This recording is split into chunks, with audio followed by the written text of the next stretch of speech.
যাই হোক, আজকের এই সিরিয়াকুটি মাদ্রাসা এই জলসা সুনামধন্য সভাপতি সাহেব এবং আকাশের সদৃশ উলামায়ে হাজরাত, সম্মুখে বসে থাকা আমার যুবক ভাইয়েরা, বৃদ্ধ বাবাজিরা এবং পর্দার আড়ালে বসে থাকা আমার পর্দানিশী মা ও বোনেরা, সবাইকে আমার তরফ থেকে সুদর্শ ভালোবাসা, সালাম, প্রেম, প্রীতি। আজকের আলোচনা আমি এখান থেকে শুরু করছি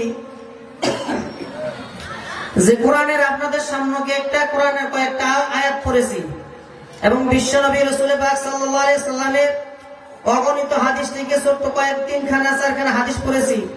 আল্লাহ তাআলা যদি আমাকে তৌফিক দেয় আপনাদেরকে যেন শোনার মতো ধৈর্য দেয়, সকলে বলুন আমিন। আজকে আপনাদের সম্মুখে যে আয়াতটা পড়েছি সকলেরই জানা কথা যে ইয়া আইয়ুহাল্লাযীনা আমানুত্তাকুল্লাহ, হে পৃথিবীর যারা ঈমানদার, নিজেকে ঈমানদার বলে দাবি করো, আমি আল্লাহকে ভয় করো। হাক্কা তুকাতিহি ওয়া লা তামুতুন্না ইল্লা ওয়া আনতুম মুসলিমুন, তোমরা আমি আল্লাহকে ভয় করার মতো করো আর ততক্ষণ পর্যন্ত তোমরা মারা যাও না, তো যতক্ষণ পর্যন্ত তোমরা মুসলমান হও না। কি হও নাই ভাই?